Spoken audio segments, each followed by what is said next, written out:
Hello, my name is Yudmila Rodriguez from FCCJ. We present today glucose storage disease type 1A from my biochemistry class. My professor is Dr. Matthews. Let's begin with the next couple slides. I will be discussing the glucose metabolism. This is the cartoon showing some of the steps for the process of the releasing glucose. But as all you all know, that the simple sugar glucose play an important role in the physiology of living organism. One of the most important energy sources for cellular energy. So glucose is also very important for so many. It's a sole energy source for so many type of cells. For example, brain cells. And for this reason, organisms need to have a reserve or source of glucose, but when they needed to use it. So humans and other animals, they storage glucose in the polysaccharide glycogens. When they need that sugar, the glycogen is break down by the process of glucogenolysis. This process is pretty much showing this cartoon here, is when the glucose is the monomers of glucose is removed from glycogen through the phosphorylation to glucose 1-phosphate. So we can see here that little process right there. So the converting glucose 1-phosphate to glucose 6-phosphate is through the process by phosphoglutamidase. The last final step is that glucose 6-phosphate is the activity glucose phosphatase to remove the phosphate from the glucose. So that's pretty much is that process. The next slide is showing pretty much the same step of the glycogenolysis process, like moving glucose 1-phosphate to glucose 6-phosphate through the phosphorylation, and to the process for the glucose 6-phosphate to glucose 6-phosphatase is to the process of phosphoglutamidase. So as all you also this glucose storage disease type 1A is also named as a bone jerky disease, which is a disease that have a deficiency of the enzyme glucose 6-phosphatase, means not able to release that glucose from the liver. So that is pretty much this process. So going to the next process, okay. Let's talk about actually our enzyme glucose 6-phosphatase system, how it is. So here we will see 4 independent protein embedding on the membrane of the endoplasmatic reticulum. So for example, over here the pink protein, the pink one, glucose 6-phosphatase enzyme that catalyze via hydrolysis the glucogenolysis to glucose 6-phosphate and removing the phosphorus from the glucose to get a free sugar. So this first protein right here, the other 3 protein, they work as the transport. So the first one is allowing the glucose 6-phosphate going into endoplasmatic reticulum, and of course this one over here will be do the catalysis to the hydrolysis, removing the phosphate from the glucose. And so this one right here is allowed transfer the glucose from the endoplasmatic reticulum to the cytosol. And the next one, the one is blue color, That one is the exchange the inorganic phosphate from the endoplasmatic lumen going to the cytosol. So pretty much this cartoon is showing how is the process of the hydrolysis of the catalyzation from glucose 6-phosphatase. The next slide is just a little bit talking about, the information is providing on this PowerPoint, this presentation. I did the researches through the internet, databases, library resources, and personal to acquire and located the most recent information for this presentation about glycogen storage disease type 1A. So just before any assumptions, if it's any wondering any information or more detail about the catalytic mechanism of the structure of the enzyme, is not because lack of research. I did all those resources because it's not there. So I will provide here the more recent information about the catalytic mechanism and the structure about this disease. However, I would all thinking we don't know all the enzyme. I will present in the next slide. I will discuss the structure and the catalytic mechanism of the enzyme.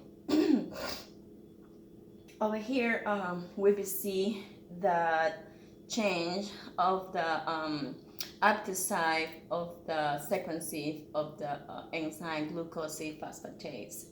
So from left to right, we'll be able to see 9 transmembrane helices from the enzyme. So as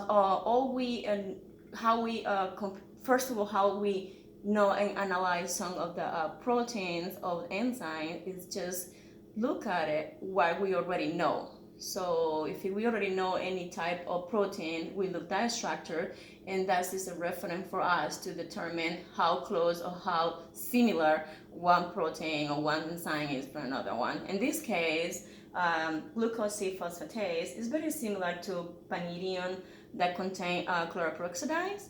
And so we see, as I say, from left to right, we see the carbonyl terminals is on the cytoplasm and the cytoplasma and the cytosol, and the amino terminal is on the endoplasmatic lumen on the active side. So it's important to reduce in this change of amino acids like arginine 83, histidine 119, histidine 176, and also we have arginine 170 that we will discuss later on.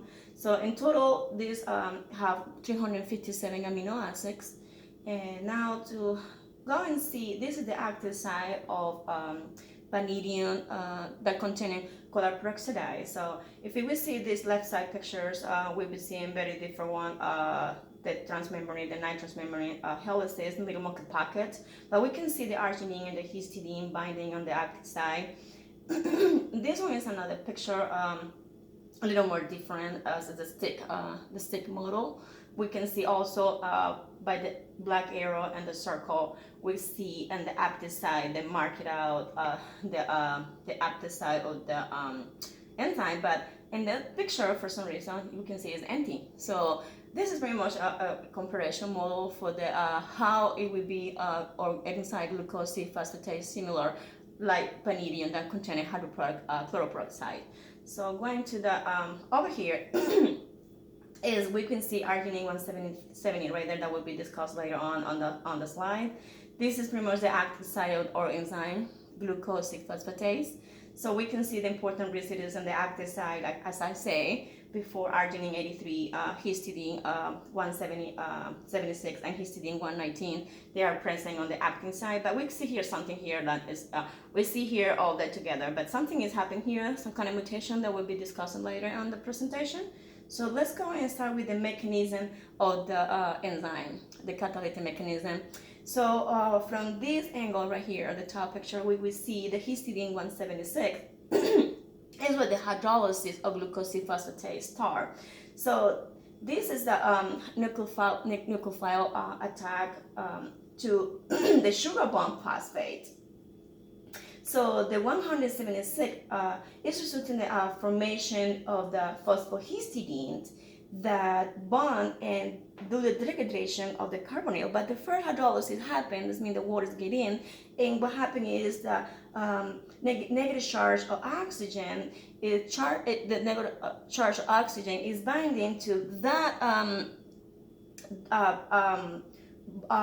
transfer that electron to creating another, reforming another carbonyl with the water when you get the first hydrolysis, and so breaking down the bond with the glucose, and that negative charge over here is pronated by this histidine right there, 119, and forming a free glucose. So going to the next step right here is another hydrolysis happens and another water to get in. So the phosphohistidine from here, that is the intermediate of this, is broken by this hydrolysis, the hydrophilic attack, and after this, another hydroxide is component from that water that get in and is forming another carbonyl. So this is kicking out that electron that was initially donated for histidine 176. So over here is just this residue creating a free phosphate and the group and complementing the hydrolysis of the process. This pretty much is the whole catalytic mechanisms of the glucose 6-phosphatase process. It's pretty similar like a chemotraxin. It's the hydrolysis using water, creating attacking hydrophilic attacks and creating new carbonyl terminals and dissociating again, depronated and pronated and other residues. So it's pretty much similar, not the same, but similar. So going to the next slide, this is about the kinetic part. The kinetic, so for example, the mental, Michael is mental constant Km. So, and glucose 6-phosphatase is, the concentration is between 2 to 3 mm. So the glucose, in the intercellular glucose 6-phosphate is between 0.05 and 1. So this activity of the increase the glucose 6-phosphatase is increasing with the increase of the hydrolysis process that is happening when they inhibiting the glucose. So the glucose 6-phosphatase is regulated by the concentration of substrate. So this is the information we got for this very good review article. So pretty much this is the kinetic of the glucose 6-phosphatase. This is about the mutation. So as I said before, the arginine 170 is causing the hydrolysis, so unit glucose be phosphorylase. That means this mutation is having the deficit of that enzyme not able to deliver to the function of breaking down the glycogen into glucose.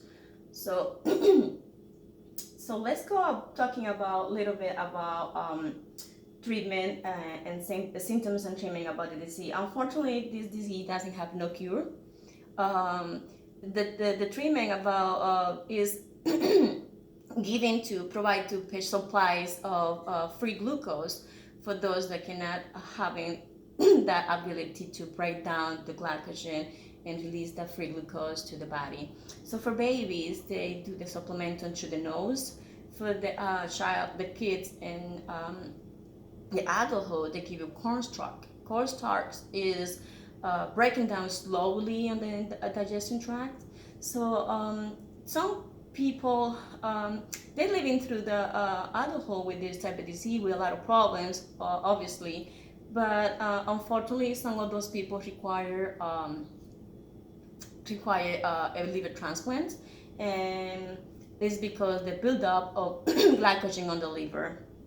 The next is just a review of the genetic part, how is the chromosome 17 and is inherent, but autosomal recessive partners, and all the research ID, which one it was, a lot 16 reference is being addressing here. So this is all the presentation about glycogen storage disease type 1A, also call it bone jerking disease. causing for the deficiency of the enzyme glucose-phosphate hydrogenase. Hopefully, it's a good presentation. I enjoy doing this research. Thank you so much, Dr. Matthew, for the opportunity to learn, and thank you.